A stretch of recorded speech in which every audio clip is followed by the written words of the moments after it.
Hey, what's up everyone? My name is Trent. This is Rams Talk opening week, Rams versus Cowboys game preview right here. I am so pumped. NFL is just, well, it happened last night, but for us, 2 days away. I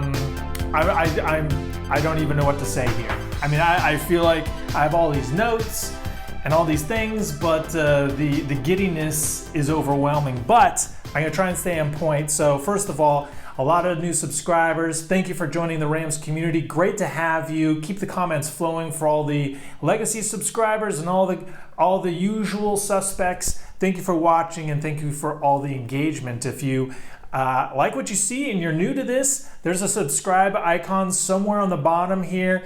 Just hit that and join the Rams community. You're gonna have lots of good content coming for you. You can also find me on Instagram at LA Rams Talk, Twitter at Real LA Rams Talk. That's pretty much it. YouTube, Instagram, Twitter, all Rams Talk all the time. So a lot of late breaking news. The Jalen Ramsey, I mean, that's actually old breaking news. I didn't create a video about it. I will at some point talk about it in greater detail, but the Rams have shown that they can work some pretty sweet voodoo with making all the money work. So I'm stoked to have Jalen Ramsey on board because here's the thing, just real quick, right off the bat, gonna get this out of the way. If you've been a Rams fan since St. Louis, the only player that they gave big money to was Sam Bradford because they had to because it was the old rookie contract. But did they ever have the highest paid player in the NFL? No. Do you know why? Because they never had the best player in the NFL at a single position since like way back in the Greatest Show and Turf days. It's like Steven Jackson was awesome, but he wasn't like the number one back in all of football. He was maybe like the number 1, 2, or 3 back for a couple of years. But other than that, they didn't have anyone good enough to give top dollar to. So like the fact that we have the best defensive tackle, arguably the best cornerback, the fact that we have stability at the quarterback position and all the other talent, I mean, just, you know, the fact that we have to spend this much money just means that we have talented guys on the roster. So I'm all for it. Anyways, Rams, Cowboys, all-time series, Cowboys lead 18-17. 18 wins to Rams, 17 wins. So if the Rams win this game on Sunday, then the entire history series between the two teams is 500. They're tied. So we need that notch. Let's tie them up. And so going into this game, like usually, if you've seen my game previews from years past, we have a lot of, I use a lot of data based on what's happening in the season. So how are players performing, using PFF grades, other analytical grades, but we don't have that. This is the first game. We haven't seen anything from anyone. The Dallas Cowboys, Mike McCarthy has kept their camp on like lockdown. So far less information is reaching the public. So people don't really know. You have like first time players on both sides. You have guys filling in for injured guys. So I mean, part of me, like we can go with last year's numbers, but I think even when you're projecting fantasy, how someone did in 2019 is not how they're going to do in 2020. Very rarely do guys perform like exactly the same. Like I know Aaron Donald will be like exactly the same and that's going to be amazing. You kind of get an idea.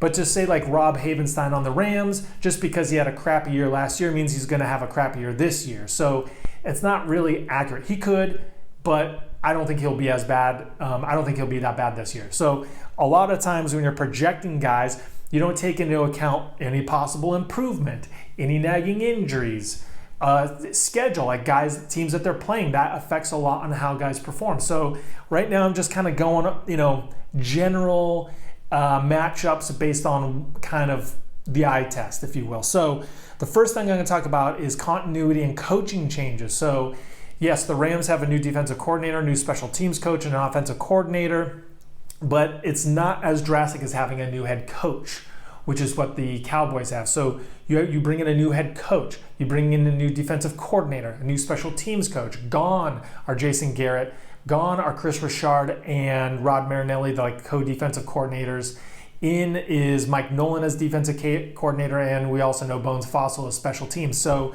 the Cowboys, I think, had more from the top level integration, which, I mean, who knows in the COVID year if that plays a large role. Whereas the Rams, I mean, they have an offensive coordinator, but it really is McVay still the lead dog. So O'Connell's helping, so it's not really that much of an onboard there. The big one is defensive coordinator with Staley. Same thing with Staley as with Mike Nolan, is that we just don't know what these defenses are exactly going to look like.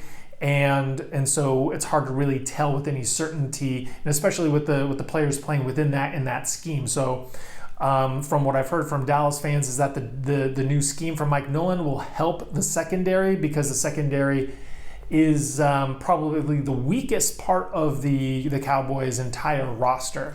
So anyways, the continuity there is going to be a big deal.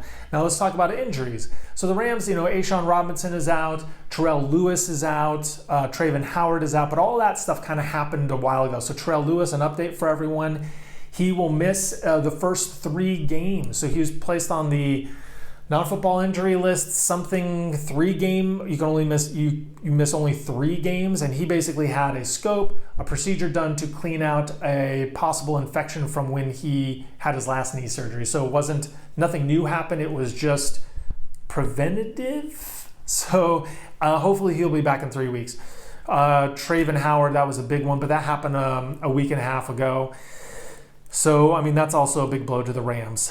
But I think the biggest injury news is what's going on with the Cowboys. Yeah, Sean Lee's on injured reserve. He's been on and off IR the last 5 or 6 years. The 2 guys, though, that I think impact more are Gerald McCoy on the defensive line, because even though he's not Gerald McCoy of 5-6 years ago, he still is a very effective. He was a top 15 defensive tackle last year in all of football. So that can't be understated. So they're missing that on the defensive line. I mean, though they didn't have him, he wasn't there last year, but still, that was someone that they brought in to shore up that position. He's not there. But the biggest one is La'el Collins. He was the 5th rated offensive tackle by PFF last year. 5th rated. Better than Tyron Smith. So, and they lose him at right tackle for a minute. So the fact that he won't be there is huge. Cam Irving comes in. Now, you want to talk about stats from last year? He was one of the worst rated tackles in all of football last year on the Chiefs. But, he was a tackle on a Super Bowl winning team, so that's not nothing. So anyways, I feel, and then also Jordan Lewis, one of their cornerbacks, doesn't expect to suit up this Sunday. So that hurts their depth at an already hurting position. So I think the Cowboys will be a little more impacted by injuries than the Rams will. Now, if you ask me what the key to this game is for the Rams, I'm going to say it's balance on offense.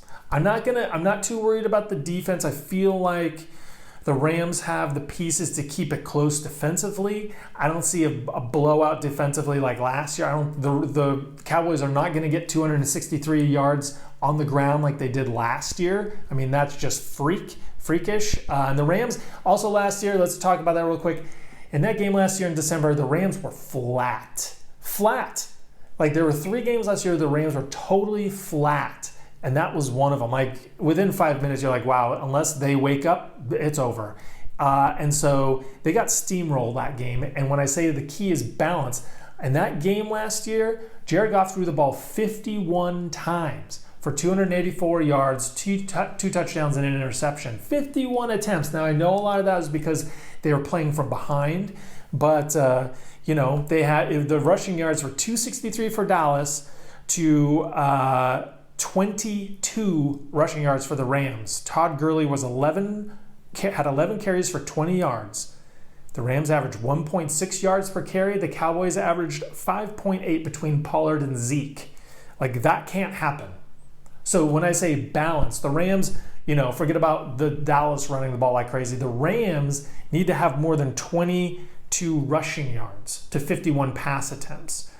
So that's just the first of all key. So if the Akers, Henderson, Brown combination 3-headed monster can get close to 100 yards, then that's a win right there. So that's really, it's the balance. How is the balance going to go? So Also in the game last year, the Rams are 4 out of 12 on third down conversions, and the Cowboys were 7 of 13. So, the Rams just weren't crisp, they weren't sharp, they were flat. So let's start with the Rams offense versus the Cowboys defense. Now, we can talk all day about the offensive line, right? So the offensive line, we don't know.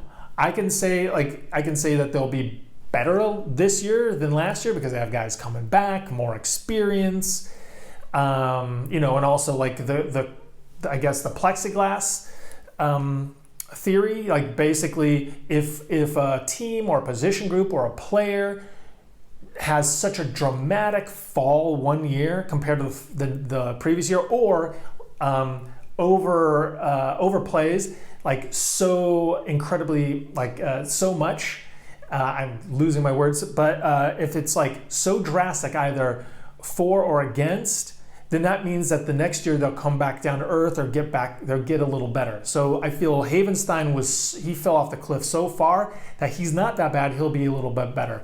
So they're going to have Whitworth, and Havenstein will be going against DeMarcus Lawrence and Everson Griffin, and that's a tall task. So if they can keep those guys in check, relatively speaking, that's going to be huge. That keeps Goff clean, because I don't really feel like the interior of the Dallas defensive line is going to wreak havoc. Dontari Poe is still a pretty good player, but also then how the Rams going to do in the run game. So, can they get through that first line? But then they're going to hit the second line, which is Leighton Vander Esch, Jalen Smith, and Aldon Smith. Aldon Smith is back. He's been reinstated, and he joins Jalen Smith as the, outside, the weak side and the strong side linebackers. I think those guys might be tasked a little bit more with the Gerald Everetts, with the Tyler Higbees, perhaps in coverage. So that's going to be a key matchup to watch, is Higbee and Everett versus the Smiths. So that'll be another matchup to watch. But how are those running backs going to be able to get through? The offensive line going to be able to push guys around to do what they did 2 years ago in the playoff game? Now, I don't think that's going to really happen, but I do feel like Cam Akers, Darrell Henderson are going to be much more dynamic than Todd Gurley was last year. I think the offensive line will be better, but they do have their hands full with the defensive line and the linebackers for Dallas. So that's going to be where a lot of this game is going to be won, is going to be between that area right there. Because if you want to just go strength versus weakness, then you're going to go Rams receivers versus Cowboys secondary. And, when I start thinking about the Rams should just go crazy, but then I think about the balance, 51 attempts versus 22 yards, right? So how can you effectively keep that balance but still take advantage of the weaknesses? Because the Cowboys secondary is going to be, so like I said, Jordan Lewis is out. It looks like on the official depth chart that Anthony Brown will start on one side and rookie Trayvon Diggs will start on the other side, and then Chidobe Awuzie will either be in the nickel or be another cornerback, or he might start over Anthony Brown, and Brown might be in the nickel. So, but those are the three guys. Trayvon Diggs is supposedly doing very well in practice.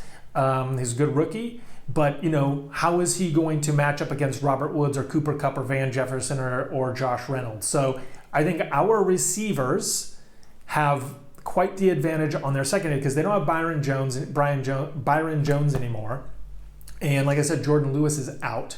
So basically, they replaced those two guys with Trayvon Diggs, and Trayvon Diggs can be a great player, but we just don't know. And obviously, you'd always say well, let's pick on the rookie, right? So I would say the Rams will look to attack that secondary. Xavier Woods is there as a safety. Their other safety is I think they're gonna mix the other safety in based on the matchup. So, they really just don't, the secondary is not formidable. So how will the Rams keep the balance of picking on the secondary and then trying to run the ball if they can? So that'll be interesting thing to watch.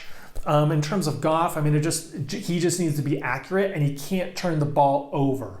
That's a huge thing for Goff in this game. Don't turn the ball over. Last year, he had 16 interceptions and 8 fumbles. He turned the ball over 24 times. That's basically a turnover and a half per game. So even if he just has a turnover a game, that half turnover a game is, I mean, you don't really have a half turnover a game, but you know what I mean. That means he'll have 2, and the next game not have any. So, or he'll have 1. So, you know, Goff just needs to hold on to the ball, make good decisions, right? So that's it. That's all I'm asking. So there you go. That's kind of my take on the Rams offense versus the Cowboys defense. It's going to be it's going to be very interesting to see how that goes. Then on the defensive side of the ball for the Rams, so you know, the Cowboys bring back a lot of the same players, with the exception of Travis Frederick is gone, their center. But, you know, he didn't have an amazing year last year anyways because he was, you know, come back from an injury. So Joe Looney started a lot there. La'el Collins is out. So the offensive line is already going to be down 2 guys, although Joe Looney started a lot, so he has a lot of experience, so that's not too bad. And then you have, you know, Zeke and Pollard and Dak the same. Amari Cooper, Michael Gallup the same. You bring in CD Lamb. And you know, that's going to be a big deal. So that'll be very interesting to see. But the continuity, for the most part, is the same on offense for the Cowboys. Whereas the Rams' defense continuity is, I mean, that's the big mystery, right? So, you know, if I'm looking at, the first thing I'm looking at is who is Aaron Donald matching up against. So Aaron Donald will be. So if I'm the Rams and I see the offensive lineup for the Cowboys, and I see Connor Williams at left. Okay, so Tyron Smith at left tackle, Connor Williams at left guard, Joe Looney at center, Zach Martin at right guard, and Cam Irving at right tackle. So there are 3 points of attack. It's left guard, center, right tackle. But he's not going to go to right tackle because Zach Martin's there and he can chip, and you don't want to waste Donald on Zach Martin, okay? So if I'm lining Aaron Donald up over Connor Williams and Joe Looney. I'm taking those 2 guys every time and then letting everyone else attack, right? So to me, that's the fault line in the offensive line for the Cowboys because, you know, Looney and Connor Williams are serviceable, but they're not all pros. It's not like having Frederick there in his prime anymore. So that's where I'm going. And I'm hoping Aaron Donald just gets in there, commands double teams, even triple teams. That would be great. So yeah, that's the deal with the offensive line. Cam Irving on the other side, you know, I would love to, you know, if they want to split Aaron Donald out, who knows, and just have him as an edge rusher coming from that side, you know, trying to take the outside spot so Zach Martin can't chip at him, then that would be interesting because I just don't know what Brandon Staley is going to do. Any of this can be possible. The other big matchup I think is going to be, well, obviously stopping Zeke. Stopping Zeke and Pollard are the number one thing. So can Michael Brockers, Sebastian Joseph Day, and the linebackers, Micah Kaiser, come up big, right? I feel like the Rams are going to bring Terrell Burgess is going to play a lot. He's going to play in the box, safety kind of linebacker, and I think he's going to be matched up against Zeke, especially if Zeke, you know, busts out and tries to catch a pass. So if Zeke making it to the second level of the linebackers, that's going to be the battle right there. So if they can just bottle him up, bring extra bodies into the box, and keep those holes from gashing and having him just go buck wild, like him and Pollard go buck wild, then that's really the key. But in terms of the passing game, Troy Hill versus Michael Gallup. So I just assume Amari Cooper and Jalen Ramsey. I'll take Amari Cooper can still get his, but I don't think he's going to, you know, he's not going to have 100 yards. So Jalen Ramsey will mitigate Amari Cooper. So then if you're Dallas, you're like, okay, who's our next guy? We got Michael Gallup against Troy Hill. Troy Hill played well last year, but the body of work is not conclusive. So we can't say, oh, he will be exactly what he was last year. I don't think anyone will say with confidence Troy Hill will be exactly what he was last year and man up. He can. He definitely can. But will he? We don't know. So if I'm looking at the Rams secondary, I think that Troy Hill is who I attack until Troy Hill proves me wrong, and that's against Michael Gallup most likely. Then you have CeeDee Lamb potentially in the slot, so then I'm putting Darius Williams all over him and hopefully mitigating him. I'm putting John Johnson on Blake Jarwin. So, I mean, if Darius Williams, Troy Hill can hold their own against Gallup and CeeDee Lamb, then they'll force Dallas maybe to run the ball a little bit more, and hopefully the Rams can bottle up Zeke. But that's how that is going. So I mean, it's no surprise that the offense flows through Zeke. It's no surprise that they're going to want to go through Zeke and Pollard because of the success they had last year, 263 yards. So how do the Rams keep them in check? 2 years ago, they had Ndamukong Suh. They had Corey Littleton. They had other linebackers. They had other defensive players that really, the game plan really, really blew up Zeke. But the jury's out on our defense and if they can do that. But that's what Brandon Staley's talking about right now.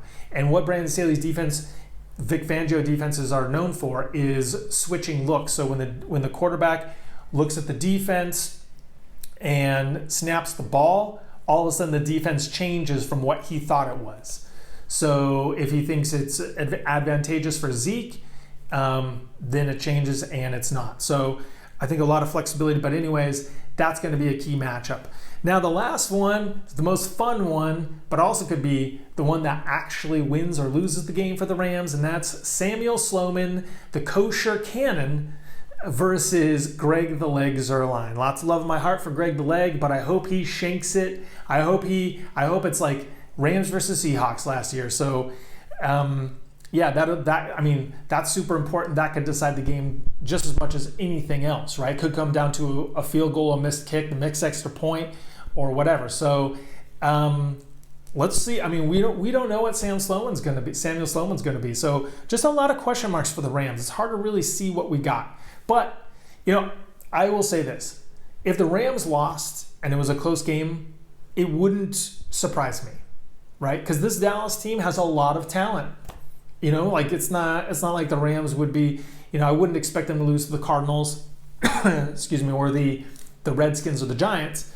The Cowboys have a lot of talent. They've always underachieved. Hell, last year when they played, the Rams were 8-5 going into that game, right? And the Cowboys were 6-7.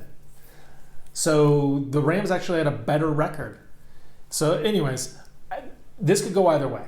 But of course, when it's a toss-up game, I think the Rams are even officially underdogs. But if it could go either way, I'm picking Rams. Close game. Usually they come out of the chutes rusty because they never play their starters in the preseason, whereas other teams do. But now they're both on equal footing. So I feel like if they're both a little rusty, then I feel it'll be more of a high-scoring game. So I think this is going to be a 31-24 game. Rams win. No, actually, make that 31-27 game. Rams win. Okay, there you go. I hope I'm right. I'll take any win. So yeah, that's it. I'm gonna be recording another episode maybe later today. So I'll wear different clothes to freshen it up. But I'm gonna have like 10 top storylines for the Rams going into this season. I just want to get this out there today so everyone can marinate in it before the game. But I'm really excited. I'm actually going to watch the replay of last night's game, get the football going. And like I said, if you like this video, if you like the Rams, please subscribe, watch some other content. We've got the 53-man roster stuff up there. But comment, let me know what you think. Find me on Twitter, find me on Instagram, find me on Fan to Fan Network. And as always, go Rams.